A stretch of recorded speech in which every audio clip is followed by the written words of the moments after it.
On Halloween in 2005, 25-year-old photographer Teresa Halbach left home for what should have been a routine work assignment, but she never came back. Teresa worked as a freelance photographer for Auto Trader magazine, traveling across Wisconsin to photograph vehicles for sale. On October 31st, her final appointment took her to a salvage yard in rural Wisconsin, property owned by a man named Stephen Avery. It would be the last confirmed place she was ever seen alive. When Teresa stopped answering calls, concern quickly grew. Days later, searchers made a chilling discovery: her dark green Toyota RAV4 hidden inside the salvage yard. Investigators soon found Teresa's phone, camera, and personal items burned in a barrel nearby. Even more horrifying, bone fragments later identified as hers were discovered in a burn pit close to Avery's home.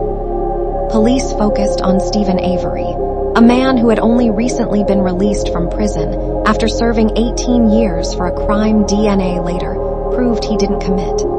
At the time of Teresa's disappearance, Avery was suing local authorities for millions over his wrongful conviction. Investigators said evidence linked Avery to the crime, including blood found inside Teresa's vehicle and a key discovered in his bedroom.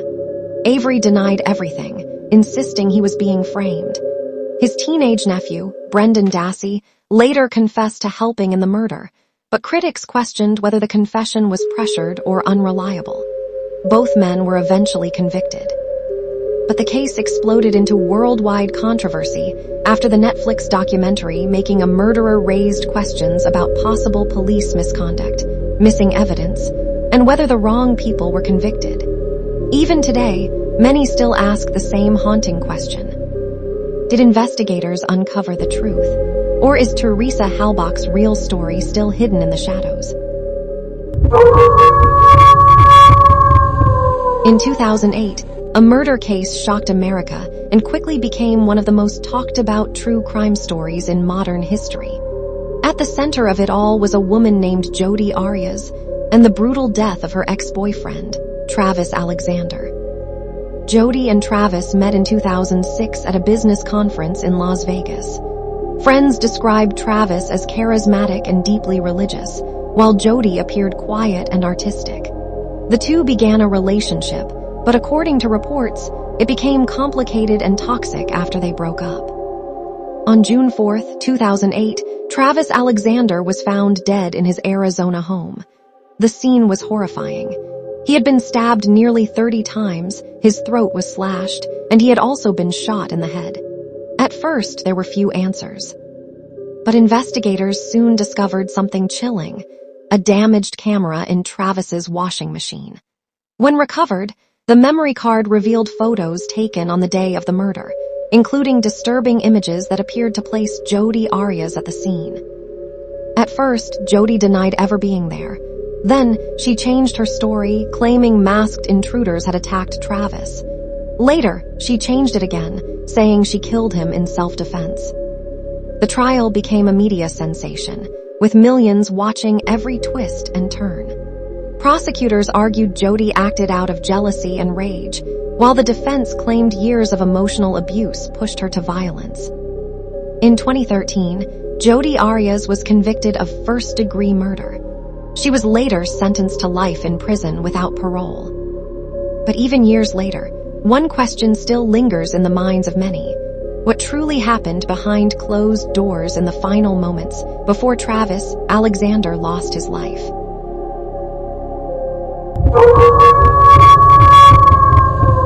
In a case so disturbing it sounds like something out of a movie, the story of Gypsy Rose Blanchard shocked millions and raised one haunting question: how far would someone go to escape abuse? For most of her childhood, Gypsy Rose appeared to be a seriously ill girl.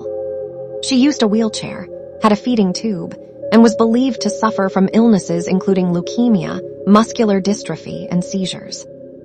Her mother, Dee Dee Blanchard, was seen as a devoted caregiver who sacrificed everything to care for her sick daughter. But behind closed doors, something far darker was happening. As Gypsy grew older, she slowly realized she wasn't actually sick. According to investigators, Dee Dee had spent years convincing doctors, neighbors, and even charities that Gypsy was severely ill. Gypsy later claimed her mother controlled nearly every part of her life, from her medications to who she could speak to, and allegedly lied about her age to keep her dependent. Experts later suggested Dee may have suffered from a condition called Munchausen syndrome by proxy, where a caregiver exaggerates or causes illness in someone under their care to gain sympathy and attention. Desperate for freedom, Gypsy secretly began an online relationship with a man named 𝐔𝐍𝐓𝐎𝐋𝐃. In 2015, the two created a plan that would end in tragedy. On June 14th, Dee Blanchard was found stabbed to death in her Missouri home. Gypsy and Nicholas were soon arrested, and the truth behind their lives stunned the world. Gypsy admitted her role in the crime, but said she felt trapped and saw no other way out. In 2016, she pleaded guilty to second-degree murder and was sentenced to prison. Nicholas 𝐔𝐍𝐓𝐿 was later convicted of first-degree murder. The case sparked endless debate. Was Gypsy Rose a victim, a criminal, or both? Even today, the story remains one of the most unsettling true crime cases ever told. I'm sensitive to when I would move in the bed.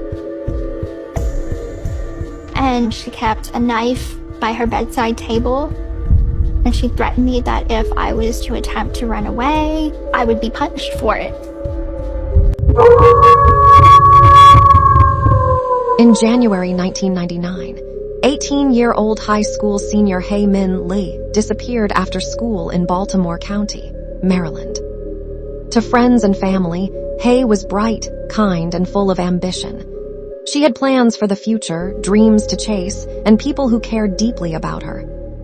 But on January 13th, everything changed. After school, Hae was supposed to pick up her younger cousin. She never arrived. At first, people thought maybe she needed time alone. But as hours turned into days, concern quickly became fear. Then, weeks later, a shocking discovery was made. A passerby found Hae's body, buried in a park called Lincoln Park. She had been strangled. The case soon focused on someone close to her ex-boyfriend, Adnan Syed. Investigators believed jealousy may have been the motive.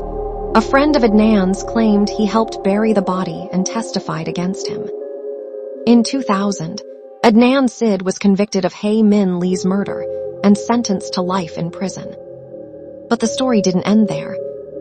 Years later, a podcast called Serial brought massive attention to the case, raising questions about witness credibility, phone records, and whether investigators got it wrong.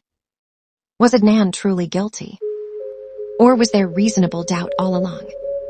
The case sparked debates across the world, dividing people into two sides, those convinced justice had been served, and those who believed the truth was still hidden. More than 2 decades later, the murder of Hae Min Lee continues to haunt true crime communities. Because despite court battles and endless theories, one question still lingers. Did the real story ever fully come to light?